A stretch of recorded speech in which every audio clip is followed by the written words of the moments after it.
இதெல்லாம் தாண்டி சொன்னு பாத்தீங்கன்னா தமிழ்நாட்டுல வீட்டு வசதி திட்டம் ஒண்ணு இருக்கு.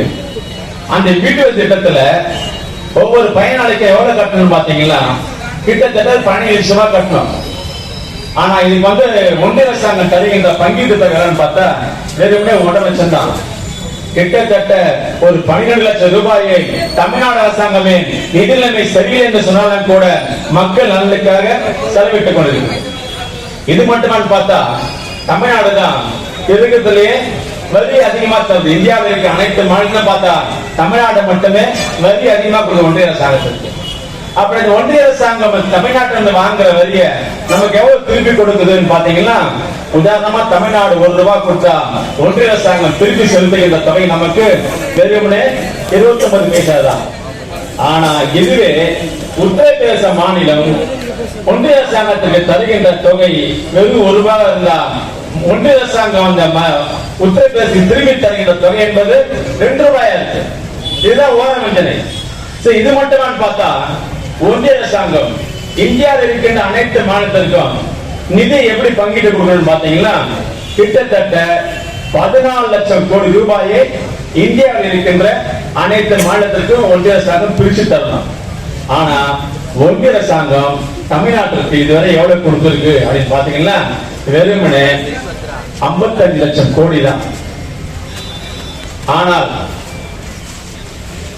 நம்முடைய உத்தரப்பிரதேசம் எவ்வளவு கொடுத்திருக்கு அப்படின்னு பாத்தீங்கன்னா 2,55,000 கோடி கொடுத்திருக்காங்க. பெரிய குடும்பம் பாத்தீங்கன்னா தமிழ்நாடு, ஆந்திரா, கர்நாடகா, கேரளா, தெலுங்கானா இந்த 5 ஸ்டேட்டையும் சேர்த்து ஒன்றிய அரசாங்கம் தந்திருக்கின்ற தொகை பார்த்தா 2,24,000 கோடி தான். இந்த அளவுக்கு ஓரவஞ்சனை செய்யப்படுகிறது. ஆனாலும் கூட அண்ணன் தளபதி அவர்கள் நிதி நிலைமை சரியில்லை சொன்னாலும் கூட பல்வேறு திட்டங்களை இன்றைக்கு தமிழ்நாட்டில் அமல்படுத்தி நாட்டு மக்களை ஒரு சிறப்பான முறையிலே வாழ்வதற்கு வழி செய்திருக்காங்க. சரி, எப்படிதான் செய்திருக்காங்க பார்க்கும்போது ஒரு சின்ன உதாரணம். அண்ணன் தளபதி காலை உணவு திட்டம் கொண்டு வந்தாங்க. அது என்ன காலை உணவு திட்டம் அப்படின்னு பார்க்கும்போது, சென்னை அசோக் நகர்ல ஒரு பள்ளிக்கூட விழாவுக்கு போறாங்க.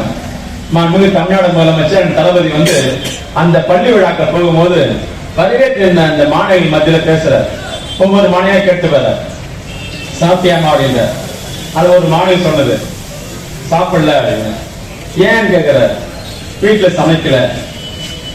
அடுத்த மாணவி கேக்குற, நீ சாப்பிட்டியாமான்றது.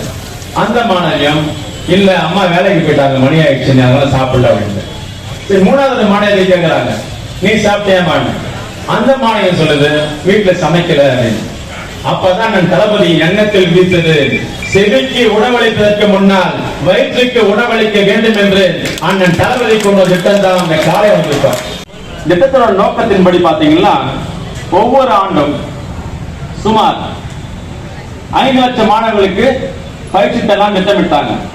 ஆனா தோழர்களே, இந்த 4 ஆண்டு நிறைவடைந்த சூழ்நிலையில் இந்த 4 திட்டத்தின் கீழே தமிழ்நாடு முழுக்க இதுவரைக்கும் எத்தனை பேர் பயன்பட்டான்னு பார்த்தா கிட்டத்தட்ட 41 லட்சம் மாணவர்களும் இளைஞர்களும் திட்டத்தால் பயன்பெற்றிருக்காங்க.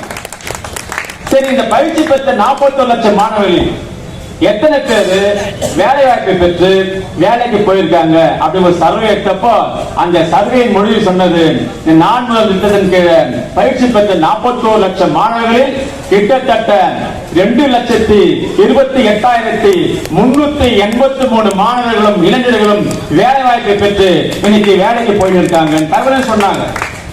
இந்த அளவுக்கு சாதனை படுத்திக் கொண்டிருக்கிறது. இது மட்டுமான்னு பார்த்தா நம்ம மாண்புமிகு தமிழ்நாடு துணை முதலமைச்சர் அண்ணன் உதயநிதி ஸ்டாலின் அவர் விளையாட்டுத்துறை அவர் தான் நிர்வாகம் பண்றார். அந்த விளையாட்டுத்துறை எப்படி மாறி இருக்குன்னு பாத்தீங்கன்னா, இன்றைக்கு இந்தியாவில் இருக்கின்ற மாநிலங்களுடைய தலைநகரமாக தமிழ்நாட்டை அண்ணன் உதயநிதி ஸ்டாலின் மாற்றி காட்டியிருக்கிறார். எப்படிலாம் பார்த்தா தமிழ்நாட்டில் இருக்கின்ற இளைஞர்கள் மத்தியில வெறும் படிச்சா மட்டும் போதாது, மாணவர்கள் விளையாட்டில் ஈடுபட்டு சொல்லிட்டு விளையாட்டுத்துறையில பல்வேறு திட்டங்களை கொண்டு வந்து தமிழ்நாட்டு மாணவர்களை உலக அளவிலும் இந்திய அளவிலும் மாவட்ட அளவிலும் ஒரு தலை சிறந்த முறையிலே முதலிடம் பெறுவதற்கான அத்தனை வாய்ப்பையும் அண்ணன் உதயநிதி ஸ்டாலின் அவர்கள் உருவாக்கி காட்டியிருக்கிறார். இப்படி சொல்லிட்டே போலாம் என்னென்ன திட்டங்கள்.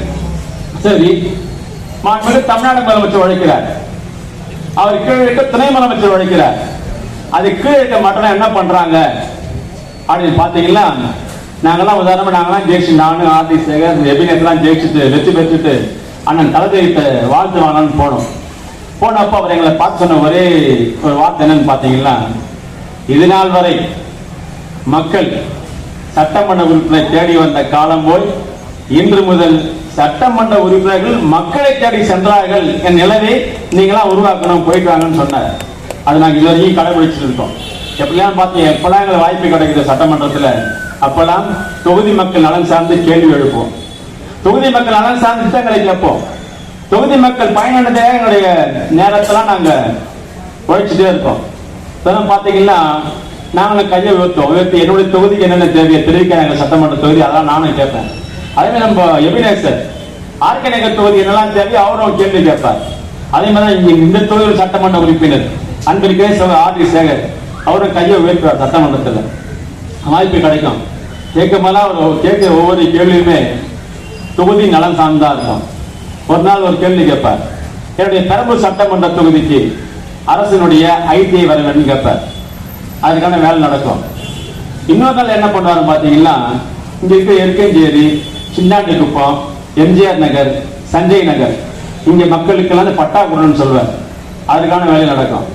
இன்னொரு நாள் இன்னொரு கேள்வி கேட்பாங்க, என்னன்னு பாத்தீங்கன்னா 2009 இப்ப மாண்புமிகு தமிழ்நாடு முதலமைச்சர்கள் துணை முதலமைச்சர் இருந்தப்போ இங்க இருக்கிற நம்ம பிவி காலனி, சாஸ்திரி நகர், இந்திரா நகர், இந்த 3 பகுதியும் சேர்த்து 3200 பேருக்கு பட்டா கொடுத்திருக்காங்க. அதுல விடுபட்டு போயிடுச்சா 360 பேர். அதை ஞாபகம் வச்சிருந்து நம்ம ஆர்டி சேகர் அவர்கள் சட்டமன்றத்தில் விடுபட்டு போன அந்த 360 பேருக்கும் பட்டா கொடுன்னு கேட்டார். இப்படி பல்வேறு கோரிக்கைகளை எழுப்பி வெற்றி பெற்றிருக்கார். உதாரணமா இங்க மழைநீர் வடிகால் அது வேணும்னு கேட்பார், குடிநீர் கழிவுநீர் கலந்து சில இடங்கள்ல அது சரி பண்ணுன்னு கேட்பார். இப்படி பார்த்து பார்த்து பார்த்து நம்ம தேர்ந்தெடுத்த மக்களுக்காக உழைத்துக் கொண்டிருக்கின்ற பேரியக்கம் தலைவர் எவ்வழியோ தொண்டனும் அவ்வழி என்ற வகையிலே மாண்புமிகு முதலமைச்சர் உழைத்துக் கொண்டிருக்கிறார், மாண்புமிகு துணை முதலமைச்சர் உழைத்துக் கொண்டிருக்கிறார். அவருக்கு பின்னால் சென்று கொண்டு நாங்களும் மக்களுக்காக உழைத்துக் கொண்டிருக்கின்றோம். எனவே வரவிருக்கின்ற 2026 மக்கள் நலன் சார்ந்த ஆட்சியே, திராவிடன் ஆட்சியே மீண்டும் தமிழகத்தில் அமர வேண்டும். எனவே அண்ணன் தளபதி விடுத்த வேண்டுகோளை ஏற்று ஓரணியில் தமிழ்நாடு என்ற அணியிலே நாம் எல்லாம் உறுப்பினரை சேர்ந்து 2026 திராவிடன் ஆட்சியை அமைக்க வேண்டும். அண்ணன் தளபதியை தமிழ்நாட்டை ஆள வேண்டும். அண்ணன் உதயநிதி ஸ்டாலின் அவர்களே துணை முதலமைச்சர் வர வேண்டும் என்று கேட்டு தந்த வாய்ப்பிற்கு நன்றி தெரிவித்து விடைபெறுகிறேன். நன்றி, வணக்கம்.